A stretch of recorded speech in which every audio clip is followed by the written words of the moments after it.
We have received guarantees from the mediators and also from the U.S. administration, confirming all of them that the war has ended permanently. And we will continue to work with the national force in order to resume and to make sure that we achieve all the other steps and to achieve all the aspirations of our people, and also until we are able to have our state with Jerusalem as its capital.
Well, just backing things up, folks, Donald Trump has announced the remaining hostages held in Gaza will be released next Monday or Tuesday US time, so a day later our time.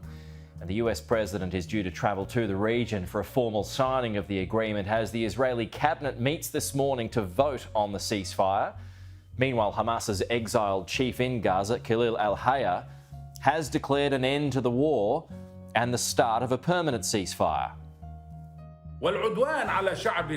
Today we announced that we have reached an agreement to end the war and aggression against our people and to begin implementing a permanent ceasefire.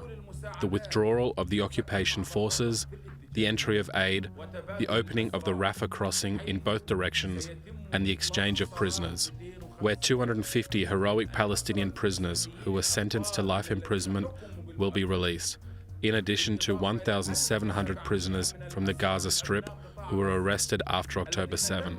In addition to the release of all children and women, we have received guarantees from the mediating brothers and from the American administration, all of whom confirm that the war has ended completely.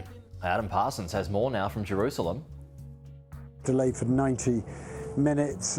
We think that is because of ongoing consultations about the identity of Palestinian prisoners who are going to be released as part of a deal. There's going to be 250 high-profile Palestinian prisoners along with 1,700 other detainees who will be released in return for the 48 hostages, of whom we think 20 are still alive and 28 who've died. Now, those exchanges we thought were going to happen on Sunday. It now looks more likely it's going to be Monday or Tuesday. And one of the reasons is this long process that is now in place by the Israeli government. So they have the meetings tonight where they will inevitably agree to this deal, even if a couple of the far-right members of the cabinet, Itamar Ben-Gvir and Bezalel Smotrich, oppose this deal.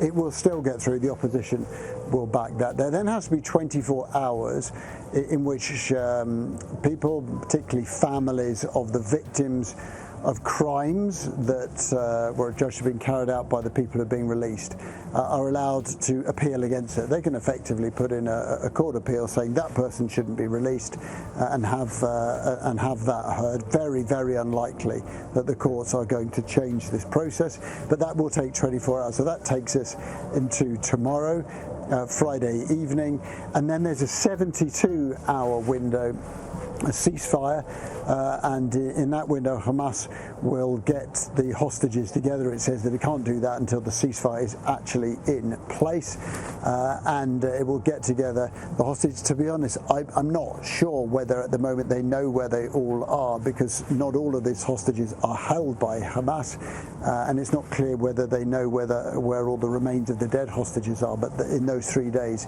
they will gather those together, and then on Monday or Tuesday there will be the process, and it is an intricate, logistically demanding process of those people being put together, that Hamas presenting them, then handing them over to the Red Cross, and the Red Cross taking those people to the Israeli military. They'll then be taken to hospitals. Previous occasion, the hospitals in Tel Aviv. Obviously a lot more people.